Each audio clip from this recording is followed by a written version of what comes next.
Hi masters. రోజుకు ఒక మంచి మాటలో ఈరోజు ఒక యోగాత్మకత 116వ రోజు అండి.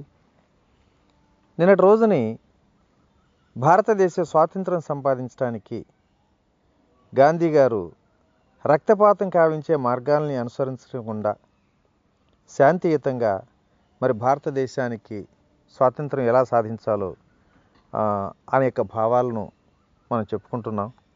ఈరోజు మరిన్ని విశేషాలు తెలుసుకుందాం.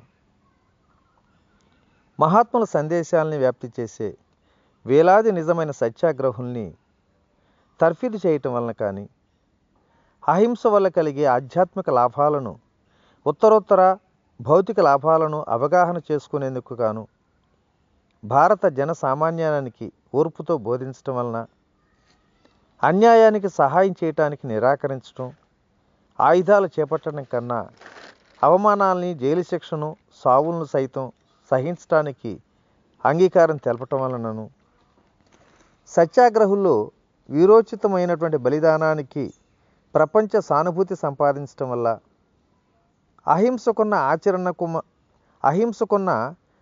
ఆచరణానుకూల స్వభావాన్ని, యుద్ధానికి దిగే అవసరం లేకుండా వివాదాలను పరిష్కరించుకోవటానికి తోడ్పడే దాని శక్తిని గాంధీ గారి ప్రపంచానికి అద్భుతంగా సాటి చెప్పారు. మరే దేశంలోనూ మరే నాయకుడు తుపాకీ గుండ్ల ద్వారా తప్ప మరే విధంగానూ ఎన్నడూ తన దేశానికి సంపాదించని అనేక రాజకీయ పరిష్కారాలని ఇప్పటికే గాంధీ గారు అహింస మార్గాల్లో సాధించారు. అన్ని తప్పుల్ని, అన్ని చెడుల్ని నిర్మూలించడానికి అహింసా పద్ధతుల్ని రాజకీయ రంగంలోనే కాకుండా భారతీయ సంఘ సంస్కరణ అనే సునిశ్చిత సంకీర్ణ రంగంలో కూడా ప్రశస్తంగా ప్రయోగించడం జరిగింది. గాంధీ గారు, ఆయన అనుచరులు హిందువులకు, మహమ్మదీయులకు మధ్య చాలా కాలంగా సాగుతున్న వివాదాల్ని చాలా వాటిని పరిష్కరించారు. కొన్ని లక్షల మంది ముస్లింలు గాంధీ గారిని తమ నాయకుడిగా భావించుకున్నారు. అంటరాని వాళ్ళు ఆయన్ని తమ కోసం నడుం కట్టిన నిర్భయ విజయ వీరుడిగా పరిగణిస్తారు. నాకు మరో జన్మ కనుక ఉండేటట్లయితే నేను అంటరాని వాళ్ళలో ఒక అంటరాని వాడిగా పుట్టాలని కోరుకుంటాను. ఎంచేతంటే దానివల్లే నేను వాళ్ళకి మరింత సార్థకమైన సేవ చేయగలుగుతాను అని మరి తన ఆత్మకథలో రాశారు గాంధీ గారు. గాంధీ మహాత్ములు నిజంగా మహాత్ములే. కానీ ఆయనకు ఆ బిరుదు ఇవ్వాలన్న వివేకం చూపించిన వాళ్ళు కోట్ల కొద్దీ నిరక్షరాస్యులు. సాధుసత్వుడైన ఈ ప్రవక్త తన దేశంలోనే గౌరవం పొందారు. నిమ్న స్థాయి రైతు గాంధీ గారి పెద్ద సవాల్ అందుకోవటానికి పెరగలిగాడు. మనిషిలో స్వభావ సిద్ధమైన ఔదార్యాన్ని గాంధీ మహాత్ములు హృదయపూర్వకంగా విశ్వసిస్తారు. తప్పనిసరి అపజయాలు ఆయనకు ఎన్నడూ దిగ్భ్రమ కలిగించలేదు. ప్రత్యర్థి తనను 20 సార్లు దగా చేసిన 21వ కూడా అతని నమ్మటానికి సిద్ధంగా ఉంటాడు. సత్యాగ్రహి ఎంచేతంటే మానవ ప్రవృత్తి మీద అచంచల విశ్వాసం ఉండటమే అతని సిద్ధాంత సారం కనుక. మహాత్మాజీ, మీరైతే అసాధారణ వ్యక్తులు, మీరు చేసినట్లే లోకం చెయ్యాలని ఆశించకూడదు అన్నాడు ఒక విమర్శకుడు ఆయనతో. అందుకు ఆయన అన్నాడు, శరీరాన్ని మెరుగుపరుచుకోగలం కానీ ఆత్మకున్న గుప్త శక్తుల్ని మేల్కొల్పటం అసాధ్యమని, మనని మనం ఎంత భ్రమపెట్టుకుంటామో చూస్తే ఎంతో విడ్డూరంగా ఉంటుంది అని జవాబిచ్చారు గాంధీ గారు. అటువంటి శక్తుల్లో ఏదైనా ఒకటి ఉన్నట్లయితే మనలో అందరిలాగే నేను దుర్బల మర్చున్నేనని, నాలో అసాధారణమైనది ఏది వెనక కానీ ఇప్పుడు కానీ లేదని నిరూపించడానికి నేను ప్రయత్నిస్తున్నా. ప్రతి సాటి మనిషిలాగే నేను కూడా సహజంగా తప్పులు చేసే సామాన్య వ్యక్తిని. అయితే నేను నా తప్పుల్ని ఒప్పుకొని వాటిని సరిదిద్దుకోవటానికి కావలసినంత వినయం ఉన్నవాడిని అంగీకరిస్తాను.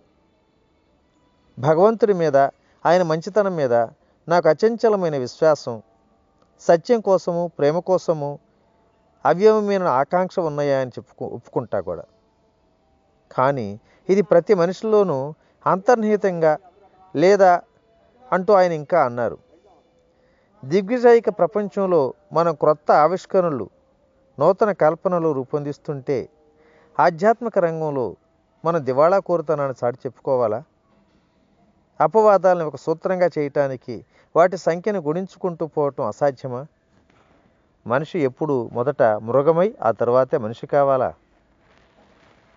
విలియం పెన్ 17వ శతాబ్దిలో పెన్సిల్వేనియాలో వలస స్థాపించడంలో విజయవంతంగా పనిచేసిన అహింసా ప్రయోగాన్ని అమెరికన్లు గుర్తు చేసుకోవచ్చు. అప్పుడు అక్కడ కోటలు లేవు, సైనికులు లేరు, స్వచ్ఛంద సేవలు లేవు, ఆయుధాలు కూడా లేవు. కొత్తగా వలస వచ్చిన వాళ్లకు స్థానిక ఎర్రిండియన్లకు మధ్య సాగిన దారుణమైన సరిహద్దు పోరాటాల్లోనూ మారణకాండాల్లోనూ ఏ కష్టాలకు గురి కాకుండా ఉన్నవాళ్ళు పెన్సిల్వేనియా క్వేకర్లు అనే ఒక తెగవాళ్ళు మాత్రమే ఇతరులను చంపేశారు. కొందరిని ఊసకొత్త కోశారు, కానీ వీళ్ళు క్షేమంగానే ఉన్నారు. క్వేకర్లలో ఒక్క ఆడది కూడా ఆపద గురి కాలేదు. క్వేకర్లలో ఒక్క పిల్లవాడిని కూడా చంపలేదు, ఒక్క మగవాడిని కూడా హింసించలేదు. చివరికి క్వేకర్లు బలవంతాన రాష్ట్రపాలన విడిచిపెట్టాల్సి వచ్చినప్పుడు యుద్ధం రగిలింది. కొందరు పెన్సిల్వేనియా వాసులను చంపేశారు. క్వేకర్లనైతే ముగ్గురిని చంపారు. ఆ ముగ్గురు కూడా ఆత్మరక్షణ కోసం ఆయుధాలు తీసుకువెళ్ళకూడదన్న విశ్వాసం కోల్పోయి పతనమైన వాళ్ళే.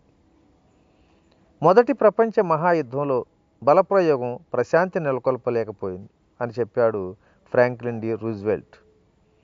జయము అపజయము రెండూ ఒకేలాగా నిస్సారంగా ఉన్నాయి. ప్రపంచం ఆ పాఠం నేర్చుకొని ఉండవలసింది.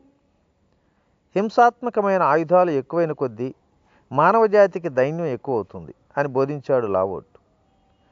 హింసకు లభించే విజయం సంతాపోత్సాహంతో ముగిస్తుంది. నేను పోరాడుతున్నది ప్రపంచ శాంతి కోసమే కానీ మరి దేనికోసమో కాదు అని చాటి చెప్పారు గాంధీ గారు. భారతీయ ఉద్యమం అహింసాయుత సత్యాగ్రహ ప్రాతిపదిక మీద సాగినట్లయితే అది దేశభక్తికి కొత్త అర్థం ఇస్తుంది. అంతేకాదు జీవితానికి కూడానని నేను సవినీయంగా మనవి చేస్తాను. గాంధీ గారి కార్యక్రమాన్ని అలవికాని కలలు కనేవాడి కల్పనగా కొట్టిపారేసే ముందు పాశ్చాత్య దేశాలు సత్యాగ్రహాన్ని గురించి, గలీలీ గురువు ఇచ్చినటువంటి నిర్వచనాన్ని గురించి ఆలోచించడం మంచిదనేదే నా అభిప్రాయం. కంటికి కన్ను, పంటికి పన్ను అని చెబుతూ ఉండటం మీరు విన్నారు. కానీ నేనంటాను, నువ్వు చెడును చెడుతో ఎదిరించకు. అంతకన్నా ఎవరైనా నీ కుడి చెంప మీద ఒక్క పెట్టు పెడితే అతనికి నీ రెండో చెంప కూడా చూపించు. మనోహరము ఖచ్చితమైనటువంటి భగవత్కాల నిర్ణయానుసారంగా ఇప్పటికే 2 మహాప్రపంచ సంగ్రామాలతో నిర్వీర్యము విధ్వంసము అయినటువంటి ఈ శతాబ్దిలోకి గాంధీ శకం విస్తరించింది. ఆయన జీవితపు రాతిగోడ మీద దివ్యాక్షరాలు కనిపిస్తాయి. సోదరుల్లో ఇక మళ్ళీ రక్తపాతం జరగకూడదన్న హెచ్చరిక అది మనకు తెలియజేస్తుంది. 1948 జనవరి 30న న్యూఢిల్లీలో మహాత్మా గాంధీ హత్య జరిగిన కొద్దిసేపటికి భారత ప్రధాని అన్న మాటల్ని ఇక్కడ మనం చెప్పుకుందాం. జాతిపిత అన్న పేరు ఆయనకు సార్థకమైంది. ఒక పిచ్చివాడు ఆయన చంపాడు. వెలుగు ఆరిపోయినందుకు కోటానుకోట్ల విలపించిపోతున్నారు. ఈ గడ్డ మీద వెలిగిన వెలుగు మామూలు వెలుగు కాదు. ఆ వెలుగు ఈ దేశంలో 1000 ఏళ్ళు కనిపిస్తుంది. ప్రపంచం దాన్ని దర్శిస్తుంది కూడా. అంతకుముందు 5 నెలల ముందు భారతదేశం శాంతియుతంగా దేశ స్వాతంత్రం సంపాదించుకుంది. 78 ఏళ్ల వయసు గల గాంధీ గారి పని పూర్తి అయిపోయింది. తమ రోజులు దగ్గర పడుతున్నాయని ఆయన తెలుసుకున్నారు. ఆ విషాద సంఘటన జరిగిన నాడు ప్రొద్దునే ముఖ్యమైన కాగితాలన్నీ ఇలా తీసుకొనిరా అని మనవరాలతో చెప్పారు ఆయన.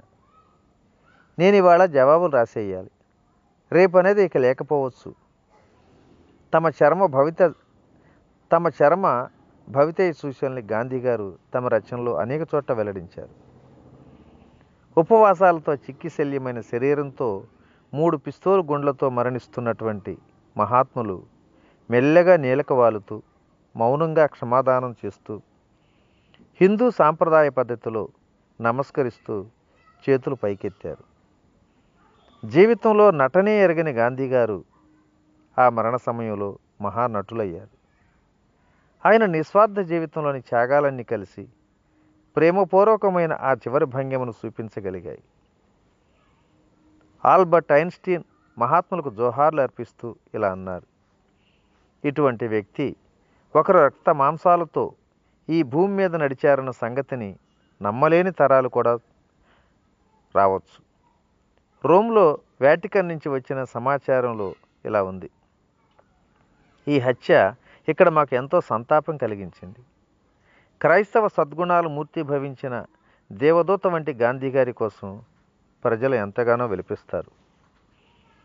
ఒక విశిష్ట సత్కార్యాన్ని సాధించడానికి భూమి మీదకి వచ్చిన మహాపురుషులందరి జీవితాలు ఏదో ఒక ప్రతీకాత్మకమైన అర్థంతో ముడిపడి ఉంటాయి.